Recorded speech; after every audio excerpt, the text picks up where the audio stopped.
Yo, yo, yo, what's up, everybody? Thank you for tuning in to yet again another fantastic episode of Keeping It Geekly. It's your Cape Crusader, Cody, and we're hanging out with our new friend, Kevin. We're here to break down Tuff Stuff, Prison Special, and everything in between. I love this book. I'm not going to spoil too much of it. There's just so many good beats in it. I love the end. I love the rhyming scheme. Just, oh, dude, everything about this was just a chef kiss. And I know the beauty of it is we just met a few days ago and kind of just set this up, so it all kind of just happened. And I'm grateful for it because this book was phenomenal. Kevin, welcome to the show. Tell us a little bit about who you are and how you got into creating comics. Yeah, I'm Kevin Delgado. I'm a writer, cartoonist, illustrator from Buffalo, New York. Cover artist for IDW, Image, Dynamite, all the indie publishers, basically. Yeah, so just finished my fifth Tuff Stuff book. I'm glad you said what you said, because if you're unfamiliar with the world, you can easily just jump into any of the books, and they're treated as like almost like an annual or like a one-off, but it does tell like a cohesive story. Yeah. Consecutively, but like you don't have to read them all to enjoy any one of them. So like the fact that you said you loved it, like I don't think you've read the first 4 issues, so it's like it's so cool that you could just jump in and say this is a good story. Yeah, he's been to rehab, to prison, and he's pretty beaten up. A glass eyes, robotic cyborg arm, leg. Yeah. This dude's been through a little bit of hell. You know, where did the idea for Tuff Stuff, begin with? It started in the pandemic. So I was sitting in the green room. I had started doing a sprawling sci-fi drama book. That was my first comic, called Atlantis. So I worked on that for 8 or 9 issues, and by the time the pandemic hit, like the interest in the book had kind of dropped. Like, because it was my first series, you know what I mean? So I wasn't like butthurt or anything, but I was like, okay, let's do something different. So in the pandemic, we're all shutting our houses and what have you. And my brother and I, we just started watching like tons of like B movies and 90s cheesy schlock 80s movies. And the one day I'm just like, I can do my own version of this. And next thing you know, I've written a script for Tuff Stuff, and my last name translates to cat. So I'm like, I'll just make him a cat. Anyone can relate to a cat. It's not like a white guy or a black lady or whatever, you know what I mean? Like, it's not like you're like trapped in one vision. It's just like a neutral tone cat. Like, it's an avatar for anyone, When I first saw you on Facebook, I saw the cover for this, and it was a mutual friend that shared it, and I just instantly was sold. The way that Tuff Stuff looks, in his prison, orange, then you have red next to him.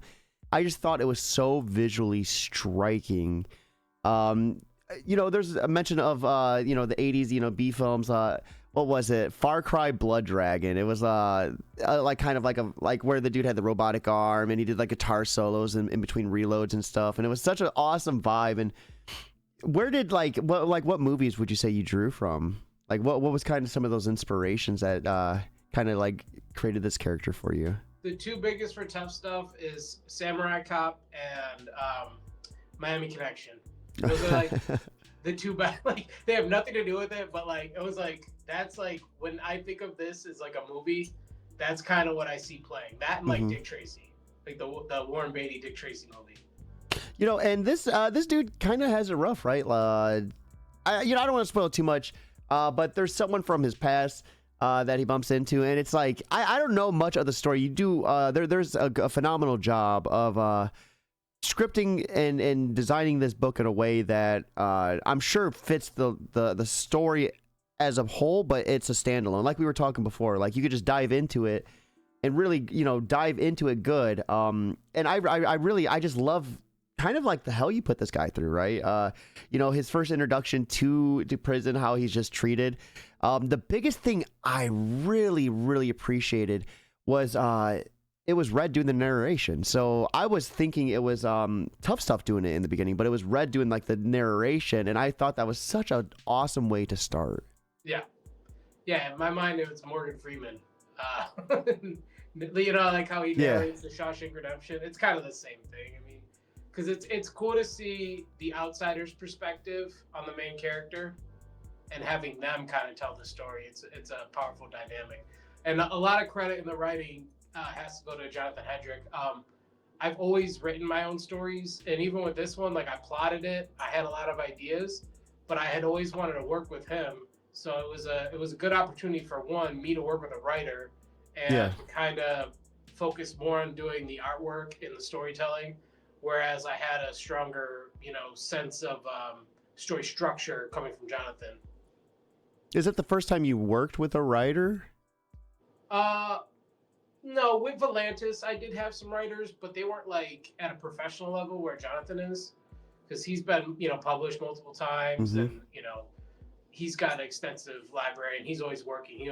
He's always putting out, official projects and what have you. So yeah, I would say like with an actual writer, yeah, this is like the first time. Would you say that your creative approach to interiors changed at all? Kind of going off your own, script and your own like path, and then working with a writer? Yes and no. There's a lot that I changed too. Like, some of his beats were kind of like drawn out at some point. So like, there's like some pages where I would, instead of it being 2 pages, I made it into 1 page. I really focused on my fundamentals with this book. The whole point with me doing this was to show everyone that I can tell a great story. And it starts with just focusing on what needs to be on each page and each panel, and what needs to be there, what doesn't need to be there. How does it function? How does it read? What's the readability? How's it flow? How's the timing? Just like I said, like I really just focused on the fundamentals, and just, like this is me showing the world that, hey, I can really do this. Like, yeah. And I really appreciated the, attention to detail in the interiors. There's so much that happened in this book, and it was a lot of fun to read. And that's what I really love about comics, right? Like you can find a comic that just hits you on so many different levels, and when it's fun to read, that's how you're really sucked into it. What is Tuff Stuff? Who is this character? How did he end up going to prison? That's left for your imagination. I mean, I did 4 books before this, so he's always getting into trouble. And what this book is more than anything, it's a spiritual successor to Tuff Stuff Goes to Rehab. And that's my favorite creative project I've ever done in my life, whether it be, music, covers, what have you. Tuff Stuff Goes to Rehab is like, oh, chef's kiss, my favorite piece of work. But like, this was a way to directly like sequelize that. This is like Empire Strikes Back, you know what I mean? But that book was like Empire Strikes Back. So it's like, this is the sequel to that. That's not, such an interesting comparison too, given like what happens in the book. Like, I love that. I love that. So what did the collaborative process look like? I mean, you said you kind of had an idea of what you wanted, but you wanted Jonathan to kind of get his beats in there too. How does that work? Did you kind of give him a Bible and you're like, this is, what the world looks like? Or did you tell him I just sent him like a note, like a long, probably like a 4-page treatment. And it was like, these are the characters I want. This is their roles. This has to happen. This has to happen. This has to happen. This is what I'm thinking. Have fun with it, And then more or less, he just kind of did his thing. And then I kind of just edited it in a way that made it truer to the mythos and the characters and the way I see it. And, there's different dialogue that I would have said in a certain circumstance than what he had written. So like the final version, he hasn't seen it yet either. So, but it's not a huge departure by any means. Just more or less cutting things out, like I said, just making it sure, like, this is what Tuff Stuff would actually say, because the characters' voices, they're all in my head. Like, when I'm writing or drawing or planning this out, I have their voice in my head, so I know exactly. So who's voice acting Tuff Stuff? I'm envisioning like Bruce Willis, like, well, in your mind, yeah, like a diehard Bruce Willis. I don't know, man. I kind of like Danny McBride. Okay, yeah. You know, someone like that. Like, I think Danny McBride is hilarious. Like, See, I get this grizzled feel from Tough Stuff. I mean, his yeah, name he's in definitely, itself is Tough Stuff. yeah, yeah, but he's also got like a innocence to him, even though he's like kind of like a party animal and what have you. Uh, yeah, I don't know if it's that grizzled yet. You know what I mean? Maybe the Yeah. future version of Tough Stuff is, but I assume he's kind of like yeah, more or less a Danny McBride or like a Jason Mantzoukas, something like that. So, has he always been missing limbs? Like, has he always been designed this way, or how did that happen? Can we get a little bit of this dude's backstory? This dude is weathered a little bit. Well, okay, so he dies at the end of Tough Stuff Goes to Rehab, Damn. and his niece has to resurrect him from the dead like years later, like 4 years later. She and this is in the third book. So she goes to the Bermuda Triangle and she meets the archivist of the Bermuda Triangle, which is like a hermit crab that lives inside of a cannonball. And so she gets the remains to his body, smokes DMT, pulls the spirit out of the DMT realm, and puts it back into his body. But he's missing like an arm, a leg, an eye. So his cybernetic parts are actually from his best friend Dogger Dog, who was his roommate in rehab. So basically, what I'm saying is you got to get Tough Stuff Goes to Rehab, and then you can figure it all out from there. But yeah, like that's a wild book. Like, Here, hold on 1 second. Let me go ahead. We're gonna give you a full screen here. yeah.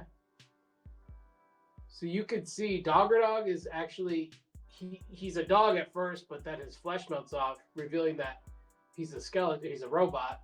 Then his robot form transforms into an exoskeleton for I love that. Tough Stuff's arch nemesis Revar Suarez. There's a lot going on, man. Well, and that's I think what made this reading experience so much fun. It's like off the wall, mixed with like a bunch of hell yeah. You know what I mean? Yeah. Like it's bad. Oh, hold on. Let me. So this is when he gets they find his body, right? They bring it back. And Dogger Dog literally gives him an arm and a leg. Because that's his best friend, and that's what friends do. Mm-hmm.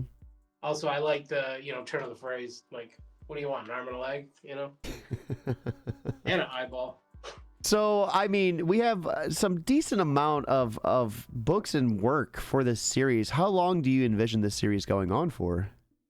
I've got stories I'm probably never going to get to. I love that. I love that. So, I mean, how often of a release schedule are you like thinking? Yearly, because here's Yearly? the thing. I'm doing everything on it. I'm penciling, inking, Yeah. coloring it, If I can do more, I will. I might shutter out some duties. Like I might hire a colorist just so I can get through more issues sooner. The next volume is massive, so I don't know if I'm gonna do because these are all like 40-page issues, right? So that's why it's kind of like an annual, and then I do covers and sketches throughout the year because I do comics full time. Like, this is what I do. Mm-hmm. I would like to do more, obviously. So I don't know. We're gonna see. But the next issue is so freaking epic. Like, if you like this one, like, dude, the next one blows this one out the water. And this is like, the prison special is sick, but the next one is like the most epic thing I've ever written. Like, I can't wait to start drawing it. It's like so sick. So, how much of the prison special can we talk without, like, I guess, hitting spoiler territory? I mean, I don't want to give away the ending, and maybe like let's just not give away the ending, but go ahead. I mean, maybe keep the one of the yeah, it's so hard not to like spoil. Yeah, because dude, it's so was Red always initially a part of the story, or was that something that Jonathan brought to the table? Oh no, Red. Every new character in this book, I had an idea for. It was always going to be Red. It was always going to be like a play off the Shawshank Redemption. I was gonna say, like, with the hat and everything, it felt like perfect. Why he's a red panda in this, right? Yep. So why the red panda? Because he's red. That's And I perfect. really wanted to draw a red panda. Like, they're cute. So They are like, cute. You know, like Dogger Dog is his sidekick in the earlier books, and it was a way for me to draw my dog into the book because I Mm-hmm. love my dog, and I can get whatever reference poses I need from him. You know, so it's like I don't know. I just think like you always see red pandas and they put their arms up, and they're like it's so cute. So it's just Yeah, like I don't know. it's meant to be terrifying, but it's like you want to tickle him a little bit. Yeah. And then he just goes and snaps like everyone's necks. So, I mean, we see Tough Stuff, you know, his first day of prison is not too hot, and that's not even the gist of it. The second day is even worse, and he gets, you know, subjected to some pretty harsh treatment on the yard. And I really thought it was interesting. You know, we see in the initial like induction to the prison, you know, he's getting his limbs taken off because contraband, and then like you have that full circle moment where he like is able to get it back. And I love the brutality. I love like, you know, he had a wooden like peg leg and using it as the weapon, and just the brutality of it. Has Tough Stuff always been this brutal? Yeah, yeah, oh yeah. But I gotta give those props. That goes to Jonathan, man. He really stripped the character down a lot. But in his script, he didn't have like the peg leg. I did that because I'm like, am I gonna draw this guy for 20 some pages like in crutches? Like, yeah, no way, dude. But like that sequence where he's laying in bed and he raises it up and then you just hear Mhm. clunk. Oh, that dude, that was all me. I was like, oh, this is so sick. Like, I'm gonna flip it on it because that wasn't in the script, but I like had to figure out how to do that because there's no way I could have made that interesting. You know how much like a pain that would have been to make him in crutches like for half the book? Like, no way. I really loved the sound effects too. You know, you mentioned you did everything in this outside of like you know, with Jonathan helping with the script. You know, the way you did the sound effects with like the images in the sound. There's just so much like happening in a good way. Like that, like it was a like for the reader eye, you had something to look at with every panel, and I thought you did such an awesome job. What does your artistic process look like? You know, like when you get ready to start a page or a panel, do you put on like some tunes? Like how does that work for you? Um, yeah, it's either usually honestly it's more or less just I just let YouTube just play random stuff and it's I just drown it out. But yeah, so it's like I'll just pull up the page. This is the first page. So I do everything traditionally still. Hold on one second. We're gonna go ahead and give you that solo again. So that's the first page. It's not giving away any spoilers, but it's him getting deloused. Now, if you know anything about Tough Stuff, you know that he loves cocaine, loves crack. So like at first you think he's just getting hit piles of like blow, you know, but then you realize like, oh, it's actually delousing powder and he's in jail. And it's just like it's just good storytelling. You want to start from that like, oh, dude, Shunk. Yeah. Like Shunk is such a diabolical like panel. God, and dude, it was raw too, cause like Yeah. like he gets a full body cavity search, and then it's like, are you gonna change your glove? And the guard's like, no, man. Like, no, and I'm like, damn, dude, like this is exactly the type of book you're in for, and it's like executed perfectly. Yeah, it gives you everything you knew is in the first 3 pages, man. That's like, yeah, you kind of get the idea. Yeah, I'd say the idea is just to do good every page. You know what I mean? Is just to outdo yourself, and you know, is this the best you can do? Mm-hmm. That's really what it is. I mean, because here's the thing: I'm not on that. I do put deadlines on myself, but it's also like this is my passion project. Like I Yeah. do it when I don't want to put out bum quality, but like even just like this bottom panel, like you get so much emotion effectiveness out of it, and it's literally just a head and a hand, you know. Well, and so I like that page in particular because that was the reveal of Red. And the silhouette, like you're like, who the hell is this? And then it's Red. You're like, dude, oh, he's fucking cute as shit. Like, Yeah. He's all freaked out. He's oh, but yeah, like there's certain panels in here where I'm like, it's really like the subtle ones where I'm like, that's perfect. It's I gotta pull up the one so I can show you. So what do you like most about creating Tough Stuff? Is it, you know, just designing the character and the shenanigans he gets involved with? Or, you know, what's some of your favorite parts of creating this series? Just yeah, flexing my creative muscle, I guess. Like, I just want to see this expand so much into like every possible thing it can be. You know, Hmm. movies, video games, whatever. Um, but yeah, like just something like this panel right there, this one right there, where they're just talking. Yeah. I love that panel. It might be my favorite panel in the entire book, and it's just a side profile shot of that. It's how, like, if you know the book, what Red says right there, Hmm. it's just so effective, and it's like the simplest. Oh, it's just like perfect. The way I got like, I don't know. I don't know. It's that. It's like just seeing how far I can go, like Yeah. how much I can evolve. I guess. Um, yeah, keeps if like I make comics that I'd want to read. You know what I mean? Hmm. And I think that's the I have the freedom to do that because I don't work for anyone. You know. So the antagonist, I mean, there's a couple, but the main antagonist of this book is so fucking insane. Dude, I won't spoil it, but it is fucking insane. Where did you come up with that character? Like, Jesus, man. So she's in Goes to Rehab. She's one of the villains in Goes to Rehab. Okay. So they're like the villains from the second one come back in this one. Spoiler. Not really a spoiler, but yeah. But now you know it's been a couple years, and you see like you know where they've gone, and oh my god, I can't wait for you guys to see the next issue after this. Dude, if it's anything like this, it is insane. And these character designs, I love them.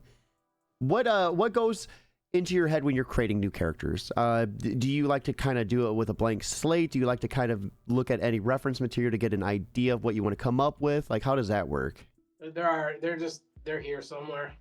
I don't know, man. I'm very blessed to be able to just pull random stuff out of my head. I don't know. He's like, I don't know what I'm doing, but it's working. I love it. I honestly like.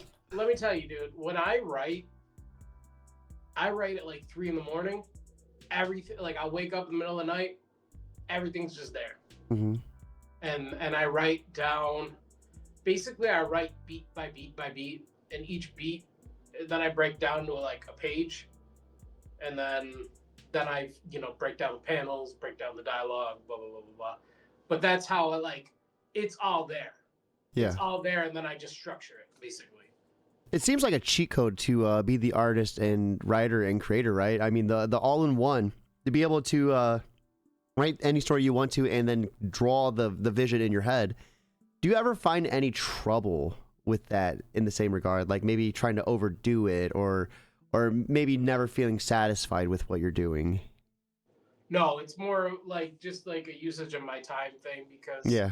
I gotta pay the bills and Tough Stuff does well, but it's not. I mean, I gotta do commissions, I gotta do conventions, I gotta do remarks, whatever. That's what pays the bills. Uh, Tough Stuff makes money, but not that much. So it's really more or less just kind of balancing all that out. This past year, my career kind of really took off, so it took me longer to get the book done than it has in the past. Because usually I put one out every year, maybe a little bit less. But this past one took over a year just because I had like a cover coming out like every 3 weeks, so I was doing so many signings and Mm-hmm. doing all that stuff. I did like 30 plus conventions this year. Wow. Yeah, so I was all Wow. over. I was all Yeah. over. Yeah, I did. I did like 15 professional covers this year, or something like that, maybe more. He's like, no big deal, you know? Like 2,000 remarks, Damn. like 150 sketch covers, and Gotta get those numbers up. and I wrote penciled, colored, inked, 40-page book. Yeah, I'm always working. Like you asked what like hobbies I have. I know I work. My wife works second shift, and she sleeps during the day, and I get up early, and I'm up at 8 in the morning every day, and I work, and then she goes to work, and then I work. Yeah. and then she comes home and I draw on my iPad while she's sleeping. So yeah. Dude, I feel that's so hard. I do my fiance is, for basically first shift. I am then like after that, until like 1 a.m. We just had an infant together. We have 6 kids together, 7 kids all together. Insane. And it's like I am like sometimes like 4 hours of sleep doing the school thing, and then I wake up and it's like, okay, do I edit in an interview? Do I do social media because that's what you got to do to grow your brand? Do I sleep? Because if I sleep, maybe I'll do better with what I'm trying to do. Like, it's hard to balance that. How do you find time to balance it? Like life. I mean, I know you say you don't do much, but I mean, do you set time to yourself, like to get stuff done, like outside of art? Like, how's that work? Yeah, I mean, like, I get up, I go to the gym. That's probably like the first thing I try to do, just get that out of the way. It's been a little crazy lately just because I was kind of rushing to get this book done the last 2 months. But that was like also like the first time I hadn't been going to conventions. Mhm.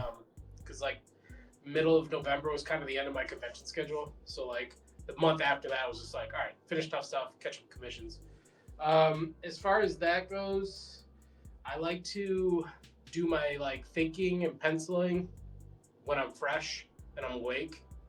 And then as the day goes by, I kind of delegate the other duties the more tired I get. But it like if I get in the zone and I'm drawing, like I'm not gonna stop. Yeah, you gotta ride it. Yep. Yeah. So it's really a matter of that. But like I can color when I'm tired. My eyes are heavy. Like that's fine. That's when I get a lot of that work done. But as far as like penciling, inking, I gotta do it when I have energy. Mm-hmm. But also inking, I'm like pretty quick at.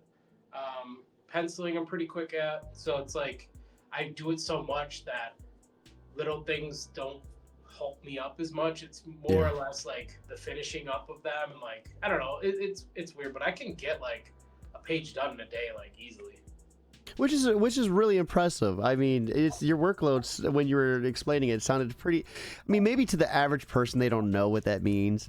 But like someone who kind of knows a little bit about the comic scene, like that is some insane work to do. I've seen your covers. Your covers are insanely detailed. The Battle Beast ones. If you don't get an Invincible cover, I'm gonna riot. I mean, holy crap! Like the detail in those things are insane. Dude, those are just sketch covers though. That's not they're insane. They're insane, dude.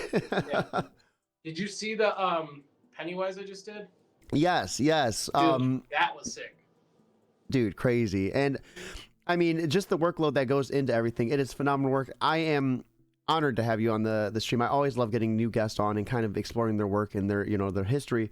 Now, for Tough Stuff issue 5, you had a successful Kickstarter. Congratulations on that. For anyone looking to pick up the Prison Break special, or Prism special, excuse me, where can they find it? Right. So it's going to be available at kevindelgadoexclusives.bigcartel.com. And then I'm active on Whatnot. It's the Kevin Delgado. You can find me on Instagram at _Kevin_Delgado. On Facebook, it's Delgado Kevin or The Art of Kevin Delgado. Basically, if you put in Kevin Delgado in comics, you're going to find a lot of stuff that I've done. I've been in the game for like a decade, so I've got a pretty extensive resume at this point. But yeah, those are where I'm most active on Whatnot, Instagram. You can hit up, like I said, the Big Cartel. Yeah. And we do have coming out soon. We do have those links in the description, so you guys can check it out over there as well.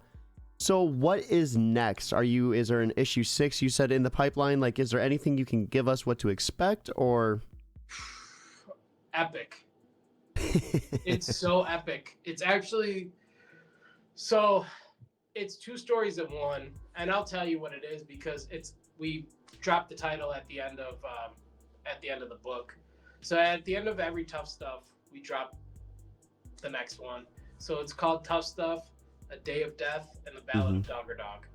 And oh my God, it's so epic.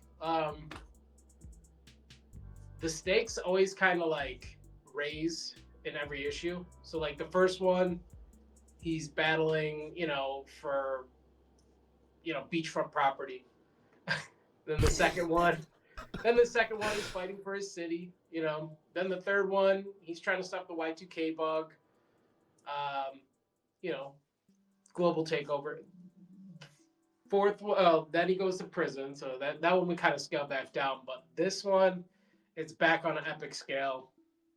I can't give away too much. It's huge. Dude, the Y2K bug was a real thing. I remember being a kid on New Year's Eve, 1999, wondering if shit was going to hit the fans, dude. That was so real.